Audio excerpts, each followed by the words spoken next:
안녕하세요. 한 주간의 이슈를 쉽고 재밌고 날카롭게 풀어드리는 이슈체크 시간입니다. 김주영 기자입니다. 오늘도 막힘없는 경제 분석 김수원 MTN 기업경제센터장님과 함께하겠습니다. 네, 안녕하세요. 안녕하세요. 홈플러스 얘기를 계속해 보겠습니다. 지난 시간에 홈플러스 전자 단기 사채 구조를 살펴봤는데 이번에는 자금 흐름부터 비롯해서 좀 더 자세하게 뜯어보도록 하겠습니다. 또 이 투자자들이 가진 채권이 금융채권이냐 상거래 채권이냐 그 부분에 대해서도 함께 살펴보도록 하겠습니다. 오늘 제가 이야기할 메인 토픽은 홈플러스와 관련한 그 단기 채권, 그 이제 전자단기 사채, 우리가 말하는 전단체라고 하는 게 상거래 채권이냐, 금융 채권이냐, 네. 이 부분에 대해서 이제 주로 이야기를 하게 될 텐데요. 이게 왜 중요하냐면 법정 관리에 회사가 들어가게 되면 상거래 채권이건 금융 채권이건 무담보 채권인 경우는 이 채무 조정을 하게 됩니다. 근데 금융 회사들 같은 경우는 이제 담보를 잡아놓은 경우가 많죠. 금융 채권에 대해서 그거는 이제 원리금을 제대로 이제 상환 받을 수가 있는데 법정 관리 들어가도 금융 채권일지라도 무담보 또 상거래 채권은 담보를 잡는 경우가 거의 없어요. 상거래하면서 누가 담보를 잡을 수 있나요? 그 상거래하는 사람들이 대부분 마트에 대해서 약자인데 상거래 채권은 이제 무담보 채권이죠. 이런 무담보 채권들은 채무 조정을 거칠 수밖에 없는데 다만 홈플러스가 법정 관리 들어가면서 이런 이야기를 했죠. 우리가 금융 채권은 어쩔 수 없는데 조정을 해야 되는데 상거래 채권 같은 경우는 좀 정상적으로 상환을 하도록 하겠다. 조금 지체가 되더라도 이렇게 이야기를 한 거예요. 그러면 홈플러스 전단체에 투자한 개인 투자자 입장에서는 이게 금융 채권으로 분류되는 것보다는 상거래 채권으로 분류되어야지 원금을 받을 가능성이 있는 거죠. 무담보이기는 하지만 그래도 조금 홈플러스에서 신경 써주지 않을까. 그리고 그 회생 계획안을 만들 때도 금융채권 대비해서 좀 우대받지 않을까 이런 기대를 가질 수밖에 없는 거죠. 그래서 이제 이 문제를 한번 집중적으로 좀 들여다보도록 하겠습니다. 우선은 그 오늘 아침에 좀 관심 있는 기사가 하나 나왔어요. 정준영 신임 그 서울회생법인장 인터뷰 기사가 나왔습니다. 이게 도산법의 국내 1인자로 알려져 있죠. 한국경제신문에 기사가 나왔는데 마침 홈플러스에 대한 언급이 있어요. 그래서 정준영 법원장이 뭐라고 이야기하냐면 홈플러스가 마트 산업의 대표 주자인데 이게 하루만 영업이 중단돼도 5만 개 상품 공급망이 무너질 위기에 처할 수 있다는 거죠. 그러다 보니까 이게 수천 명 직원과 협력업체의 생존이 걸린 문제인데 이거 빨리 회생 절차 개시 안 해주면 시간이 지날수록 홈플러스의 기업 가치가 녹아내린다는 거예요.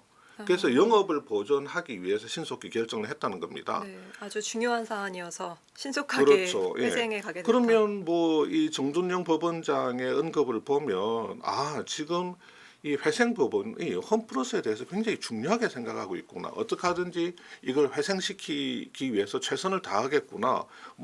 수천 명 직원과 협력업체 생존이 걸린 문제라고 법원장이 직접 언급을 했으니까 이거 살리기 위해서 법원도 나름대로 굉장히 많은 신경을 쓰겠구나 하는 거 우리가 알 수가 있는 거예요. 자, 이제 그런 관점에서 보면 이 사진이 뭐냐면 어제였나요? 금융감독원 앞에서 그 전단체 개인 투자자들이 기자회견하고 시위하는 그런 사진입니다. 그러니까 우리 개인 투자자들이 홈플러스 전단체를 이게 상거래 채권으로 인정해 달라는 거예요.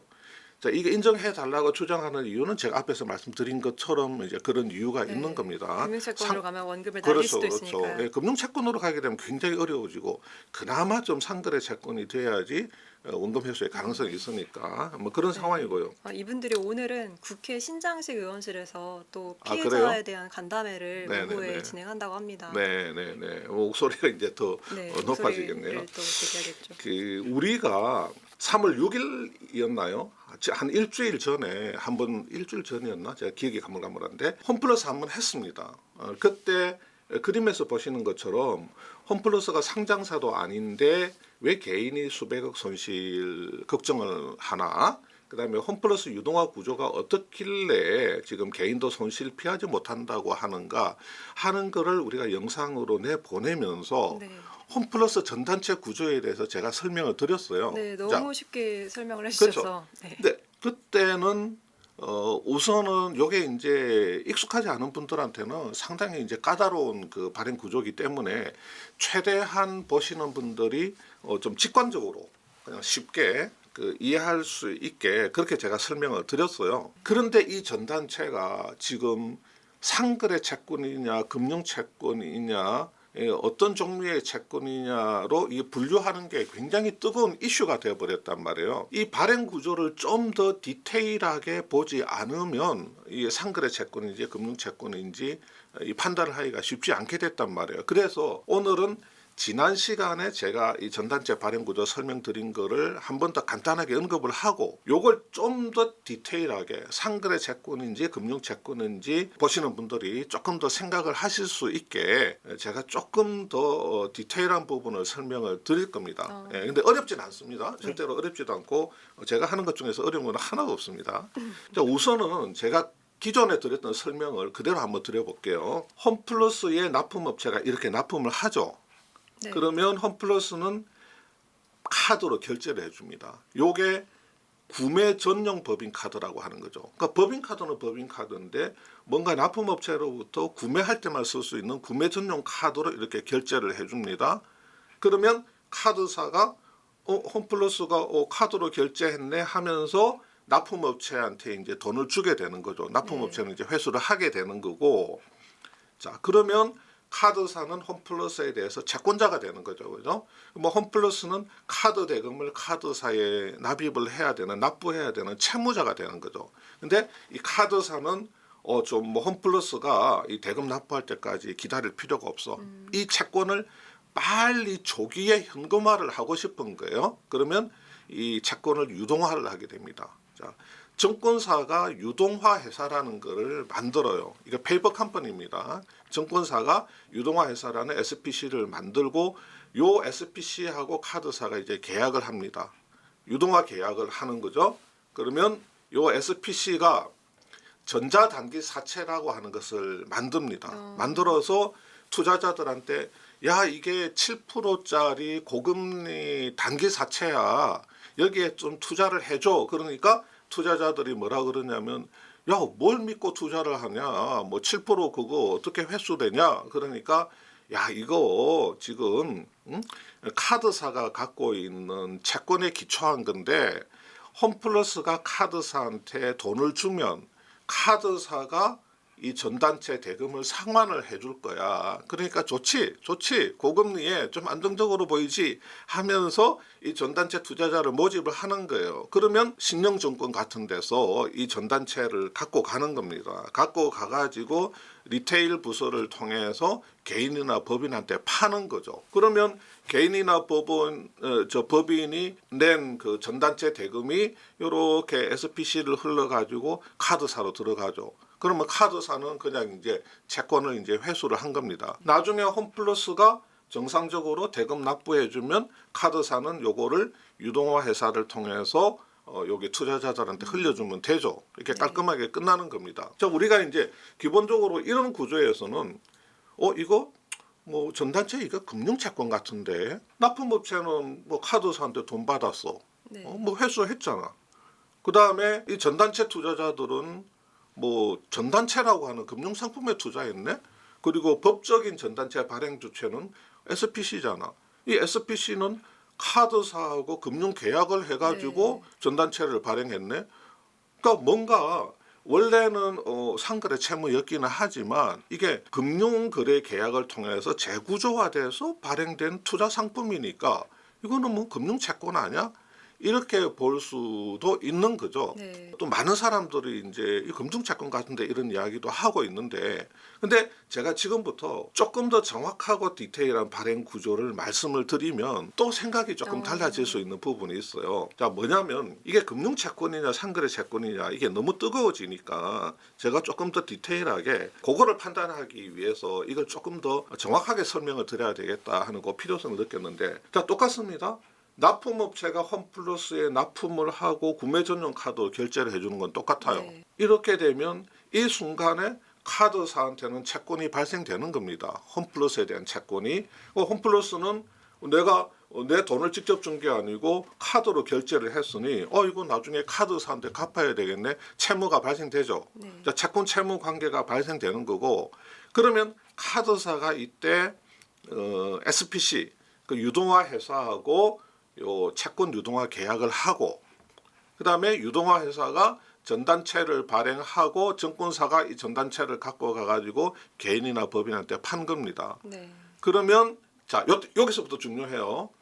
개인이나 법인이 지급한 전단체 대금이 쫄쫄쫄쫄 흘러가지고 유동화 회사로 가가지고 쫄쫄쫄쫄 가가지고 카드사를 형식적으로 거쳐가지고 납품업체한테 납품 대금으로 지급되는 겁니다. 아까하고 조금 다르죠. 네. 뭔가 미묘한 네. 차이가 있죠. 아까는 카드사가 일단 자기네 돈으로 먼저 납품업체에 주고 금융구조화를 했던 거고 예. 지금은 원래 있던 돈이 아니라 카드사가 이런 구조를 거쳐서 투자자들이 낸 돈으로 납품업체한테 돈을 줬다. 그렇죠. 네, 그 예, 얘기인 아주 거죠. 정확합니다. 그러니까 제가 이제 기존에 드린 설명은 그냥 이렇게 조금 유동화 구조를 조금 쉽게 이해하시라고 뭐 카드사가 납품업체한테 돈을 주고 그래서 이제 카드사는 요거를 유동화해서 전단체를 통해서 카드 대금을 회수하죠. 이제 그 이해를 위해서 그렇게 설명을 드렸는데 좀 더 정확하게 말하자면 이렇게 홈플러스가 카드 결제를 했으니 채권 채무가 발생됐다고 보고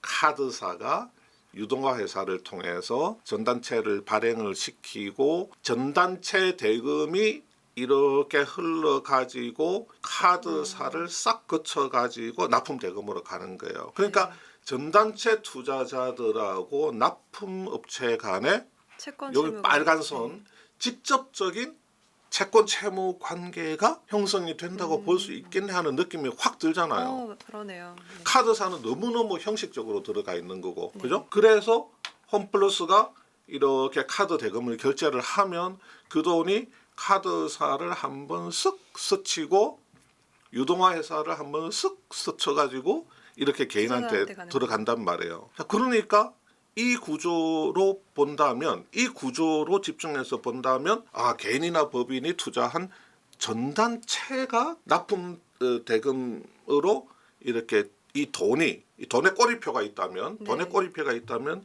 이 꼬리표가 붙은 돈이 이렇게 납품업체로 들어갔다. 돈의 꼬리표가 네. 있다는 생각을 해보면 이 경우에는 상거래 채권으로 생각해 볼 수 그렇죠. 있는 이 경우에는 여지도 있지 상거래 않습니까?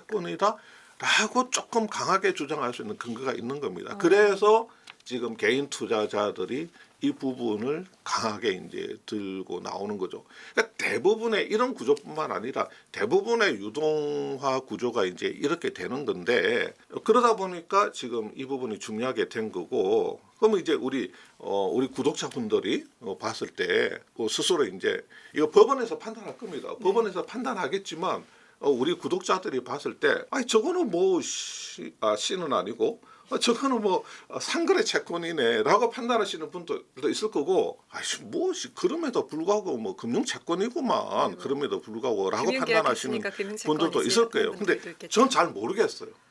저는 이제 뭐라고 말씀드릴 수는 없는데 한번 이 부분에 대해서 제가 말씀을 드렸습니다. 홈플러스가 뭐 7조에 샀는데 사실 5조를 빌렸다. 예. 이런 기사들이 많이 나오고 있는데 그렇죠, 이게 정확히 그렇죠. 어떤 구조인지 헷갈리더라고요. 예, 이게 그 다국적 유통그룹 테스코가 홈플러스를 갖고 있었고 네. MBK가 홈플러스를 7조에 샀고 그 과정에서 5조 원의 인수금융을 일으켰다. 이런 식으로 기사들이 많이 나와 있습니다. 근데 영국 테스코 그룹이 홈플러스를 갖고 있었던 구조가 사실은 좀 복잡해요. 홈플러스만 갖고 있었던 게 아니고 홈플러스 베이커리라는 쬐깐한 회사, 네. 그 다음에 홈플러스 테스코라고 오. 이게 옛날 까르푸라는 회사입니다. 까르푸 알죠? 네. 까르푸 알면 연식 좀 된 거예요. 네, 까르푸에서 김주현 기자도 잠도 연식이 보고 좀 했습니다. 됐다는 겁니다. 네. 까르푸가 이제 홈플러스 테스코라는 이름의 회사인데 이 세 회사를 갖고 MBK한테 이렇게 판 겁니다. 그래서 한번 들여다볼게요. 우리 그림에서 보시면 MBK 사모펀드들이 있습니다. 우리가 흔히 말하는 PF예요. Private Equity Fund인데 대체로 연기금들이 여기다가 3.1조를 출자를 했습니다. 네. 그러면 이 PF들이 뭘 세우냐면 SPC를 하나 세워요. 페이퍼 컴퍼니 이름은 한국 리테일 투자. 자, 이 SPC를 세웁니다. 이 SPC가 이제 본격적으로 인수에 나설 겁니다. 그러면 이 3.1조가 이제 이리 내려가겠죠. 그죠? SPC 쪽으로. 그러면 이 SPC가 제일 먼저 요 베이커리를 인수합니다. 요 회사는 작은 회사예요. 네. 작은 회사다 보니까 한 돈 100억 인수를 합니다. 한 100억 정도 해가지고 지분 100%를 인수를 합니다. 자, 그 다음에 뭘 하냐면 이 리테일 투자가 갖고 있던 3.1조를 베이커리로 넣어줘요. 어떻게 넣어주겠어요? 빌려서 넣어주지 않을까요? 유상증자를 해야죠. 네. 그러니까 베이커리가 유상증자를 할 때 주식을 발행할 때 리테일 투자가 그 주식을 인수하면서 야 주식 대금 3.1조 이렇게 주는 거죠. 그러면 돈이 베이커리로 내려왔습니다. 요 베이커리가 홈플러스 테스코 까르푸죠. 까르푸를 8천억에 인수를 하는 겁니다. 까르푸를 8천억에 인수해요. 그러면 3.1조를 받아서 까르푸 인수에 8천억을 사용했으니까 한 2.23조 남죠, 그죠? 그 2.23조는 유상증자로 요게 홈플러스 까르푸한테 이렇게 넣어줍니다. 이 까르푸가 홈플러스 테스코가 홈플러스를 인수하는 거예요. 지분 100% 5.4조. 네. 그러면 이 홈플러스 테스코는 윗단에서 내려온 게 2.3조밖에 없어. 그래서 뭘 하냐면 은행에서 2.3조를 대출을 받는 겁니다. 이 대출을 받고 윗단에서 유상증자로 내려받은 2.3조에다가 이것저것 다 합쳐가지고 5.4조를 만들어서 누구한테 줘야 됩니까? 테스코한테 줘야죠. 테스코한테 네. 5.4조 여기 있습니다. 홈플러스 지분 100% 이렇게 갖고 가게 되는 겁니다. 그럼 이런 과정에 있었던 거거든요. 7조가 아닌데 또 돈이 또 들었나 보죠. 그렇죠. 네. 그다음에 이제 또 하나 홈플러스가 테스코한테 1.4조를 또 줍니다. 왜 주냐면 테스코가 옛날에 홈플러스한테 빌린 돈이 있었어요. MBK가 들어오기 전에 홈플러스가 테스코한테 1.4조 빌린 게 있었거든. 그러니까 테스코는 이제 나가는 거잖아요. 엑시트하는 거잖아요. 그러니까 안녕히 계세요 하고 나가니까 야 홈플러스한테 옛날에 니네들이 빌려갔던 1.4조 좀 갚아줬으면 좋겠는데 그러니까 네. 홈플러스가 그만한 돈이 없으니까 요거를 은행에서 1.4조를 빌려가지고 테스코한테 주면서 안녕히 가세요 하면서 네. 이제 서로 빠이빠이 하게 되는 겁니다. 자, 이런 이렇게 구조거든요. 복잡한 구조였군요. 네, 이게 복잡한 구조예요. 테스코가 홈플러스를 갖고 있는 구조 그림까지 제가 그렸다가 이것까지 하면 우리 구독자분들이 나를 욕할지도 모르겠다 싶어가지고 그냥 제가 이렇게 이제 보여드린 겁니다. 근데 이거 가지고 홈플러스를 7조에 샀고 인수금융으로 5조 빌렸다. 이게 뭔가 조금 애매하잖아요. 그렇게 이야기하기에는 결과적으로 뭐 이것저것 뭐 숫자들 다 더하면 7이 나오고 5가 나올지는 모르겠는데 그러니까 뭐 이렇게 조금 좀 복잡한 구조로 이제 만들었다. 근데 요 까르푸가 이게 흑자를 못 내요. 까르푸는 옛날부터 되게 힘들었던 회사니까 홈플러스가 돈을 벌어서 이제 계속 지속적으로 까르푸한테 배당을 보내줘가지고 요 배당으로 까르푸가 이제 회사를 이렇게 이제 굴려가게 되는 그런 상황입니다. 근데 이제 그래서 이제 나중에 뭐 이제 MBK 입장에서는 야 이거 뭐 까르푸가 계속해서 지속적으로 홈플러스가 계속 지속적으로 윗단에 있는 까르푸에 자꾸 배당을 넣고 하니 아이씨 뭐 그러면 합치자 그냥. 그래서 요 베이커리하고 요 까르푸하고 요 홈플러스 세 개를 그냥 합쳐버립니다. 합병을 해버려요. 네. 합병 홈플러스를 출범시킵니다. 그러면 합병 홈플러스 안에 요 대출받은 돈이 그냥 그대로 이제 존재를 하게 되겠죠. 그래서 구조가 이렇게 되는 겁니다. 이렇게. 한국 리테일 투자 바로 밑에 합병 홈플러스가 있게 되고 네. 앞에 그림에서 홈플러스 윗단에 있었던 대출금 뭐 2.3조 이런 거 있죠. 네. 이런 게 이제 합병 홈플러스 안으로 이제 탁 들어오게 되겠죠. 그래서 윗단에 있던 은행 대출이 지금 홈플러스로 이렇게 내려오는 이런 구조가 되는 거죠. 근데 이렇게 대출을 안고 시작한 홈플러스가 지금까지 왜 그렇게 또 어려워졌을까? 예. 경영상을 왜 이렇게 안 예. 좋았을까? 근데 의문을 뭐 제기하는 시각도 많죠. 아주 심플하게 간략하게 말씀드리면 그냥 코로나 때 어마어마하게 이제 직격탄을 맞은 건데 2015년에 MBK가 그 홈플러스 인수할 때는 홈플러스 굉장히 괜찮은 회사였습니다. 에비타 그러니까 다시 말해서 영업 활동을 통한 현금 흐름 창출 능력이 한 8천억 정도 됐고 보유 부동산 가치가 그 당시에 한 7조 정도 됐어요. 자, 점포 130개 조금 넘을 것 같은데 130개 가운데서 홈플러스가 자가로 소유한 이제 점포가 반이고 리스한 그러니까 이제 자가 비중이 크네요. 네, 임차해서 쓰는 점포가 반 뭐 이렇게 돼 있었거든요. 그리고 이제 테스코 그룹에 대한 채무 1.4조가 깔려 있었죠. 앞에서 말씀드린 거. 이제 MBK 들어오기 전에 이미 테스코 그룹에 대한 1.4조 채무가 있었고, 그 다음에 이제 전단체나 CP 발행을 해서 회사에 이제 운전 자금으로 계속 돌렸죠. 요게 뭐 한 6, 7천억 원어치를 단기 금융 발행했다가 상환했다가 발행했다가 상환했다가 계속 이렇게 반복하고 있는 이런 상황에서 MBK가 보니까 에비타 8천억, 보유부동산 가치 7조, 그다음에 마트 괜찮아, 마트 전망 괜찮아. 그래서 이제 요거를 인수를 하게 된 겁니다.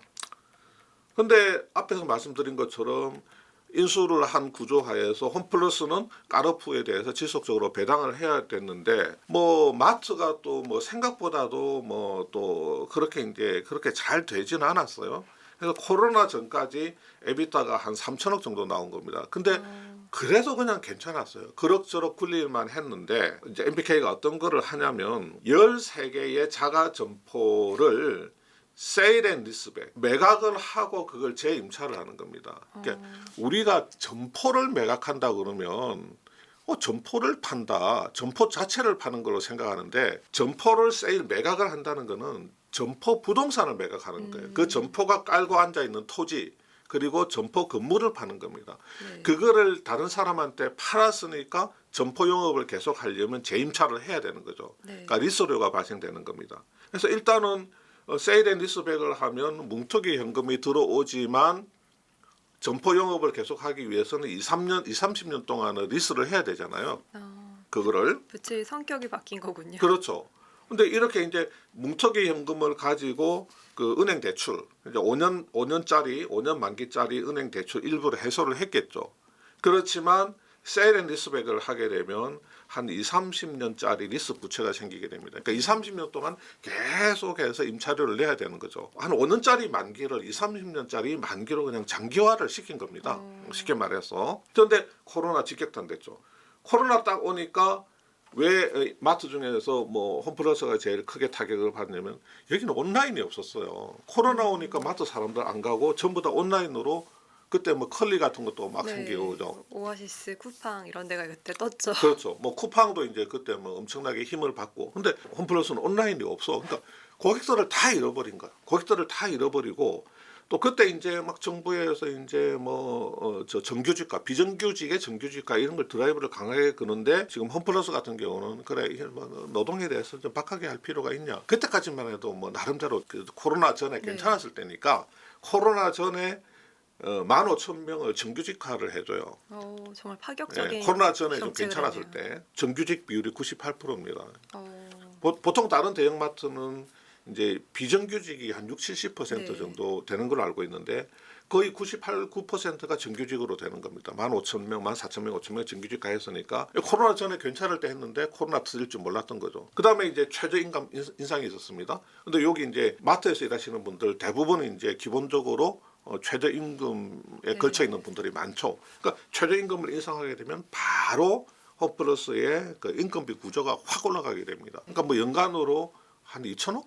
어마어마하게 큰 돈이죠. 그만큼 인건비가 확 늘어나게 되거든요. 그 다음에 정부에서 재난지원금 받았는데 마트에서 못 쓰게 했어요. 대형마트에서 못 쓰게 했죠. 그런 데서 이제 배제를 하게 되고, 뭐 그러면서 코로나 시기에 손실이 엄청나게 확대되고, 그러다 보니까 이제 이 그 점포 부동산을 이제는 세일 앤 리스백이 아니고 아예 그냥 몇 개를 개발업자한테 팔게 됩니다.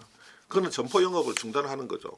개발업자는 그거를 사서 홈플러스한테 리스해 주는 게 아니고 어떻게 하겠어요? 네. 다른 거 세우는 거예요. 오피스텔 세운다든지 뭐 아파트 세울 수도 있고, 그렇게 해가지고 들어온 돈으로 코로나 시기에 손실을 메우는 겁니다. 그러면서 이제 우선주 투자자들한테는 배당이 좀 나가고, 그러다가 이제 최근 뭐 한 2년 동안에 조금 좋아졌는데, 이게 홈플러스는 좋아지려고 하면 매출이 대폭 늘어나야 돼요. 여기 고정비 비중이 그러니까 크군요. 비중이 크거든요. 고정비를 커버를 해야 되니까 이 매출이 대폭 증가가 필요해서 그거를 어떻게 할까 뭐 이렇게 저렇게 뭐 고심하고 전략을 짜고 뭐 그러던 차에 2월 달에 신용등급 하락. 단기 채무 그 신용 등급이 하락하면서 지금 이렇게 회생에 이르게 됐고, 지금은 이제 이 난리가 이제 나게 된 거죠. 오늘 말씀 주신 내용의 하이라이트는 이 전단체 구조를 더 디테일하게 살펴봤다는 네, 점이 있는 것 예, 같습니다. 앞으로 PB 분들이 영업을 할 때 이 표를 보여주면서 좀 판매를 하시면 더 좋을 것 같고요. 또 지금 설명해주신 내용이 또 법원에서 판단할 때도 어떤 포인트에 따라서 판단을 하게 될지도 좀 팁을 알 수 있는 시간이 아니었나 생각이 듭니다. 네, 오늘도 말씀 고맙습니다. 예, 감사합니다.